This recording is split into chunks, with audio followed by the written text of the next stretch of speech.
The DioField Chronicle is a new strategy RPG that I recently got to play here on the channel. Thanks ever so much to Square Enix for sponsoring the content and providing me with the game key.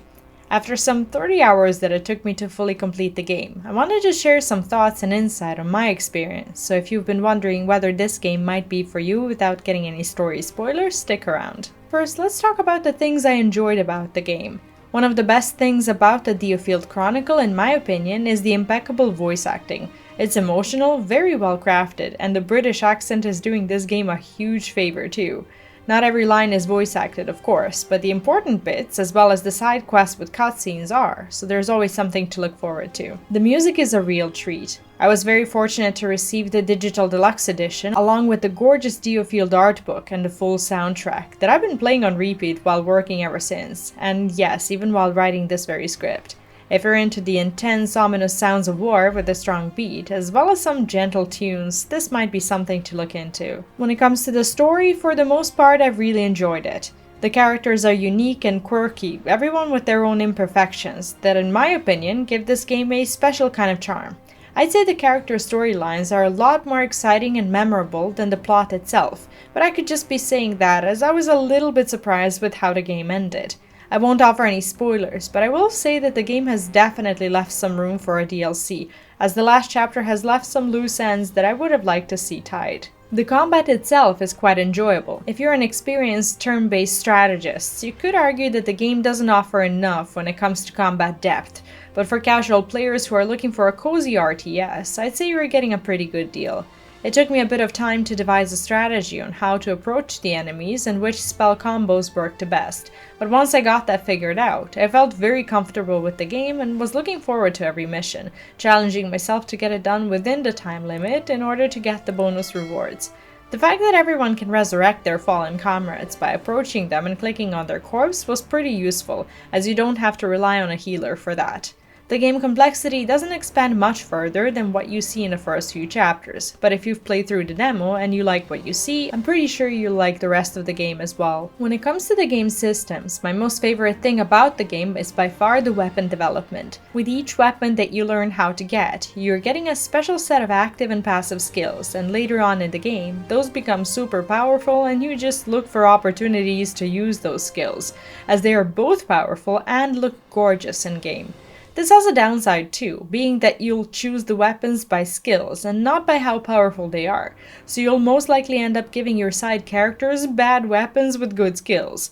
You won't be able to upgrade all your weapons to a maximum, so some of your characters will end up having the less optimal weapons anyway, but I found planning for who I'm going to upgrade for kind of fun. There are some things about the game that I didn't like as much, and if you're trying to determine whether you'll be waiting for the game to go on discount or buy it at all, I guess you're in the right section of the video.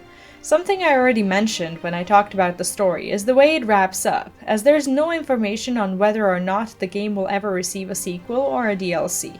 If you know you'll be dissatisfied with a cliffhanger or anything remaining unresolved, this might not be the right choice for you, although I didn't mind it as much as I like theory crafting the possibilities. When it comes to investing the skill points into characters, both through the character's own talent tree and the overall class tree, I found that there are some limitations when it comes to whether you're going to do what you really want to do or what you feel like you have to. Once you know who your main party members are, you're only going to be researching the skills that they use, and on top of that, you'll only be picking out the ones that the weapon they have can provide, so there's not much room for exploration.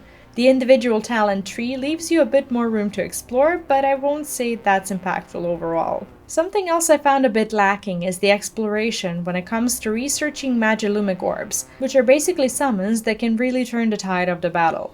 Considering how expensive it is to upgrade them, both money and material-wise, you are put in a position where you're either hoarding your resources until you've unlocked all of the orbs, which is a bad idea, or you're developing one of the early ones and missing out on the rest of the orbs that will get unlocked as you progress through the main story.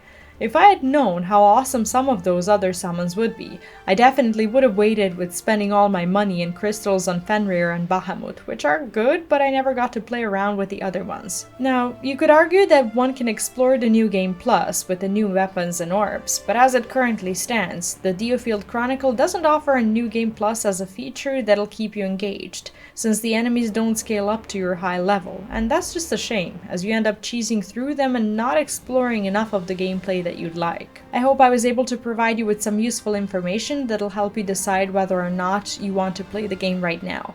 I definitely encourage you to try out the demo, as it offers a generous first chapter, and you'll be able to see for yourself if this is something you'll enjoy or not.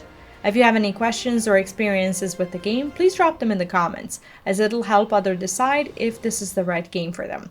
This is my main channel, where I mostly cover Final Fantasy XIV content with some highlighted games, but if you're into RPGs and other variety stuff, I highly recommend checking out VPlays, my other YouTube channel where I cover plenty of games that might be to your liking if you're looking into the DioField Chronicle. Massive thanks to everyone keeping the food on the table, and especially our alphas like Kathy Spear on YouTube memberships, as well as Andy Min, Space Cadet Rick, and Elijah Baker over on Patreon. If you'd like to join them and keep the content going, all the links are in the description of this video. Thank you for watching, and I'll see you in my next one. Take care, and bye bye.